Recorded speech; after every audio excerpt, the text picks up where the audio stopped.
Hello guys, स्वागत है आपका मेरे चैनल पर। आज आप लोग एमसीक्यू करने वाले हैं कोशिका का, यानी इंग्लिश में इसको सेल कहते हैं। और ये वीडियो पार्ट 2 है। इसका पार्ट 1 का लिंक आपको डिस्क्रिप्शन में मिल जाएगा। और वीडियो शुरू करने से पहले अगर आपने चैनल को सब्सक्राइब नहीं किया है तो ज़रूर कर दीजिएगा।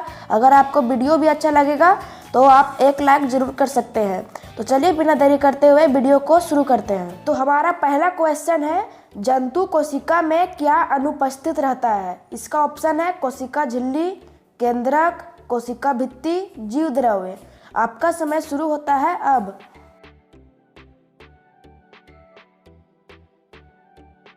तो इसका सही उत्तर है ग, कोशिका भित्ति। तो हमारे सामने अगला क्वेश्चन है, पादप कोशिका में क्या नहीं पाया जाता है? आपके सामने ऑप्शन है क, लाइसोसोम, ख, प्लास्टिड, ग, माइटोकॉन्ड्रिया, घ, हरित लवक। आपका समय शुरू होता है अब। तो सही उत्तर है ख, प्लास्टिड। तो हमारे सामने अगला क्वेश्चन है, कवक को अभिरंजित किया जाता है। कवक को किससे अभिरंजित किया जाता है? आपके सामने ऑप्शन है क, ऑरेंज से, ख, कॉटन ब्लू से, ग, आयोडीन से, घ, सैफरिन से। आपका समय शुरू होता है अब।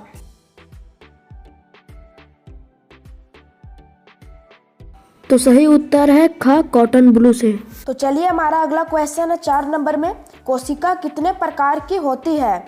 आपके सामने ऑप्शन है क 4, ख 3, ग 1, घ 2। आपका समय शुरू होता है अब।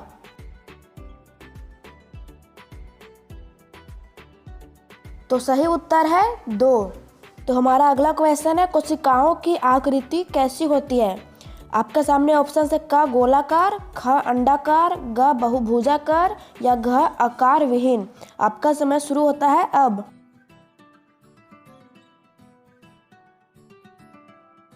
तो सही उत्तर है घ, आकार विहीन। तो हमारा अगला क्वेश्चन है 6 नंबर में, कोशिका में गुणसूत्र कहाँ उपस्थित होते हैं? आपके सामने ऑप्शन है क, तारककाय, ख, केंद्रक, ग, माइटोकॉन्ड्रिया, या घ, कवक। आपका समय शुरू होता है अब।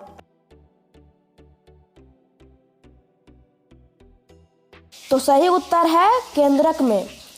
तो चलिए हमारा अगला क्वेश्चन है, पौधों की कोशिकाओं का हरा रंग किसके कारण होता है? आपका सामने ऑप्शन है क, क्रोमोप्लास्ट, ख, ल्यूकोप्लास्ट, या ग, क्लोरोप्लास्ट, या इनमें से कोई नहीं। आपका समय शुरू होता है अब।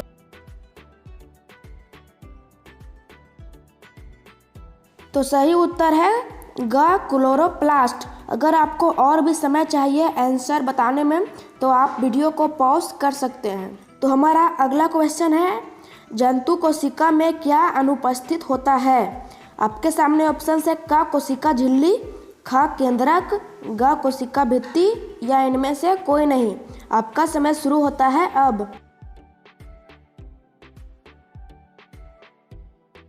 तो सही उत्तर है ग, कोशिका भित्ति। तो हमारा अगला क्वेश्चन है 9 नंबर में, केंद्रक को किस अभिरंजक द्वारा अभिरंजित किया जाता है? आपके सामने ऑप्शन है क, कॉटन ब्लू, ख, सैफरिन, ग, ऑरेंजी, या घ, इनमें से कोई नहीं।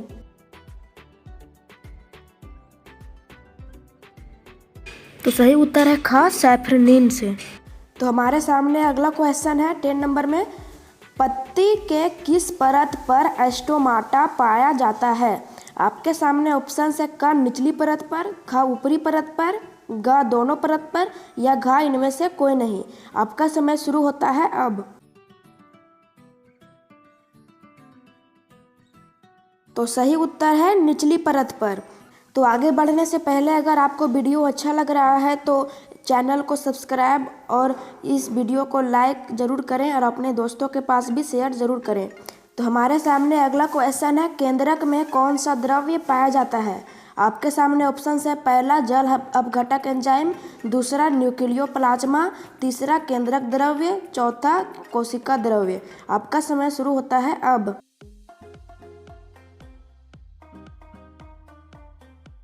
तो सही उत्तर है दूसरा, न्यूक्लियोप्लाज्मा। तो हमारे सामने अगला क्वेश्चन है, जल अपघटक एंजाइम कोशिका के किस अंग में पाया जाता है? अब हमारे सामने ऑप्शन है पहला लाइसोसोम, दूसरा केंद्रक, तीसरा केंद्रिका, या चौथा तारककाय।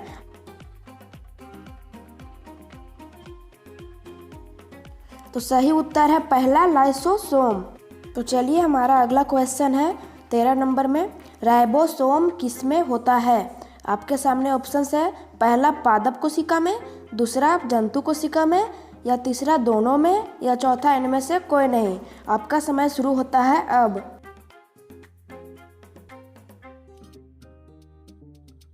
तो सही उत्तर है पहला पादप कोशिका में। तो हमारा अगला क्वेश्चन है, वसा का निर्माण कोशिका के किस अंग में होता है? तो हमारे सामने ऑप्शंस है, पहला अंतःपराद्रव्य जालिका में, दूसरा गोल्जी काय में, तीसरा तारक काय में, या चौथा राजधानी में। तो आपका समय शुरू होता है अब।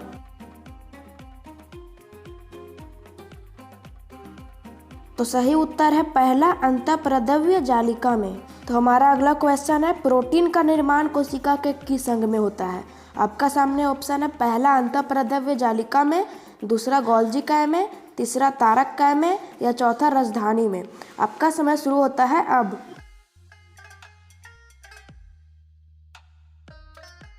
तो सही उत्तर है पहला अंतःपराद्रव्य जालिका में। कोशिका में प्रोटीन और वसा का निर्माण दोनों ही अंतःपराद्रव्य जालिका के ऊपर में होता है। तो हमारा अगला क्वेश्चन है 16 नंबर में, राजधानी का क्या कार्य होता है? तो पहला ऑप्शन है ऊर्जा निर्माण में, दूसरा परिवहन में, तीसरा जल संग्रह में, या चौथा कोशिका विभाजन में। आपका समय शुरू होता है अब।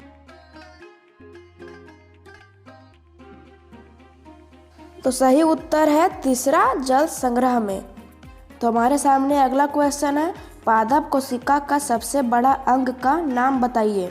तो आपके सामने ऑप्शन है, पहला केंद्रक, दूसरा रिक्तिका, तीसरा राइबोसोम, या चौथा लवक। आपका समय शुरू होता है अब।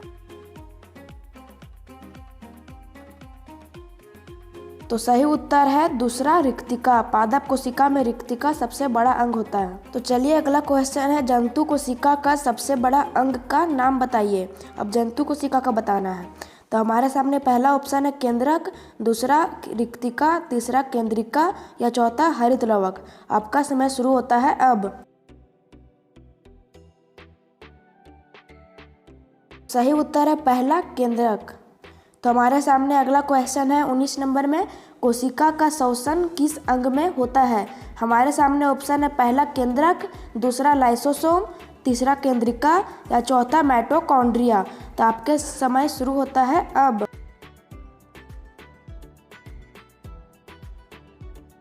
तो सही उत्तर है चौथा माइटोकॉन्ड्रिया। तो हमारा इस वीडियो का सबसे आखिरी क्वेश्चन है, मानव में सबसे लंबी कोशिका का नाम बताइए। मानव में जो सबसे लंबी कोशिका है उसका नाम बताइए। आपके सामने ऑप्शंस है, पहला शुक्राणु, दूसरा अंडाणु, तीसरा यकृत, चौथा तंत्रिका कोशिका। आपके समय शुरू होता है अब।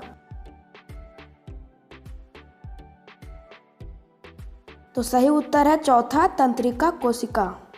तो अगर आप लोग अभी तक वीडियो देख रहे हैं तो मुझे बताइए, आप लोग 20 क्वेश्चन में कितने क्वेश्चन का जवाब दे पाएँ। ये जवाब आप कमेंट बॉक्स में दे सकते हैं। तो चलिए, अगर आपको यह वीडियो अच्छा लगा होगा तो लाइक, सब्सक्राइब और शेयर ज़रूर करें। तो मिलते हैं आपसे नेक्स्ट वीडियो में, तब तक के लिए बाय बाय।